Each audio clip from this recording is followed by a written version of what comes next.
Imagine a doll so haunted that it's locked behind a glass cabinet and needs to be blessed twice a month by a priest and guarded by signs warning people not to touch.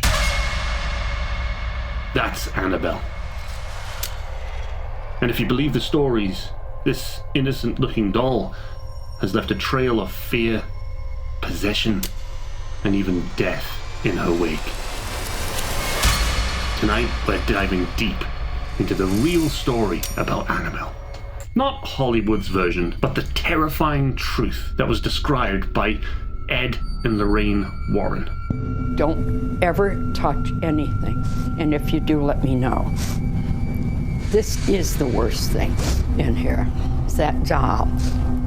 I'm not gonna stare at it though. So you can take the picture, but I'm not gonna stare at it because that has done bad harm on a lot of people. Real Annabelle isn't a porcelain doll like the movies suggest. It's actually a Raggedy Ann doll. This thing.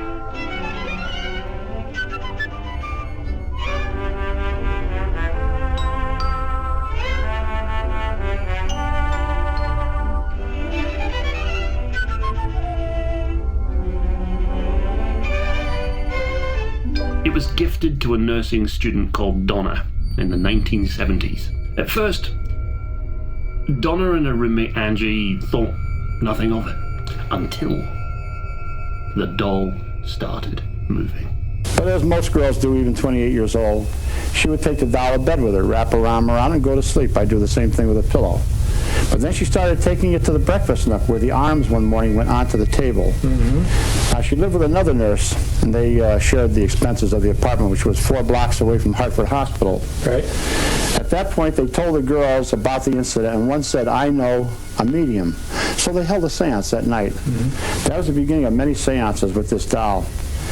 They would come home at night, and the woman had told them, the medium, that there was a spirit of a 6-year-old child in the doll by the name of Annabelle, who had been killed outside of their apartment house in an automobile accident. Tiny shifts at first, tiny, but then entire rooms would change. One day, they came home to find Annabelle kneeling in a way the doll physically shouldn't have been able to. That's when they realized this wasn't a harmless toy. Soon, the doll started leaving notes on parchment paper. Donna didn't own parchment paper. Sorry, I just had this vision of Annabelle writing notes on parchment paper with her stump. She doesn't have thumbs. It's literally like, her hand's like this, isn't it? Let's have a look. And also, if Donna didn't own any parchment, that means Annabelle would have had to have gone to the store to buy some parchment paper. And I just had this wild imagination vision of Annabelle walking down the aisles of a store, looking for parchment paper, picking a colour, and then taking it to the counter to be sold parchment paper with her little demon money. I really shouldn't be making fun of Annabelle because apparently when you do, bad things happen. So I apologise. Full respect. It's supposed to be infested by devils. He picks the doll up and he throws it across the room, just like the young man in the house. God is more powerful than the devil. I said, yes, Father, you're right. God is more powerful than the devil, but no priest is, no man. On his way home in a brand new car on Route 84, the car went out of control, almost head-on into a tractor-trailer truck. It was demolished, and the priest was almost killed. Friends reported scratches on their arms after touching her. Then came Lou, Donna's boyfriend. One night, he woke up frozen, unable to move, and saw Annabelle crawling up his leg before he blacked out. God. Talk about sleep paralysis, can you imagine that? That's when Donna called the paranormal investigators. Everyone feared the Warrens. Ed and Lorraine Warren, the famous demonologists, believed Annabelle wasn't haunted by a child's spirit like everybody else thought. They claimed it was a demonic entity pretending to be innocent, a trap to gain trust. The Warrens performed an exorcism and took Annabelle to their Occult Museum, locking her inside a blessed glass case where she sits to this day, guarded by signs that read, "Warning, positively do not open."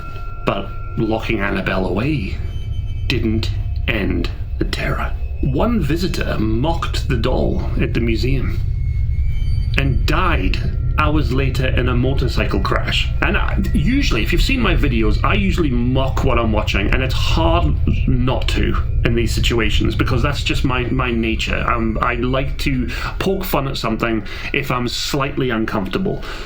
And I'm quite apprehensive about doing this because I don't want anything bad to happen to me. Another visitor swore he heard knocking inside the case, even though it was sealed shut. Even today, the Warrens Museum staff warn visitors. She's not a toy, she's dangerous. Hollywood gave us a terrifying Annabelle, but the real story? Some say it's even worse. Do you believe this is just a doll? Or something darker? Because if the Warrens were right, touching her case could be the last thing you ever do. Imagine that on your tombstone. Touched Annabelle's case. Dead. That's better than just your name, I suppose.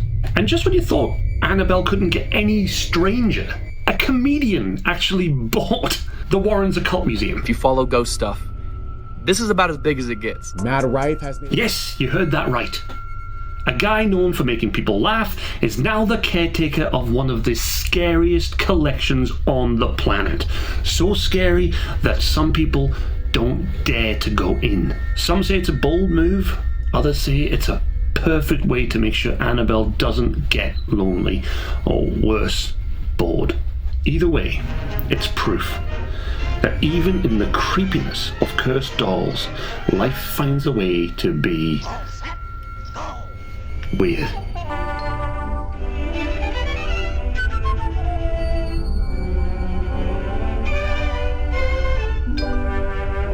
And on that note, weirdos, if you've officially made it this far into the video, you are officially a weirdo.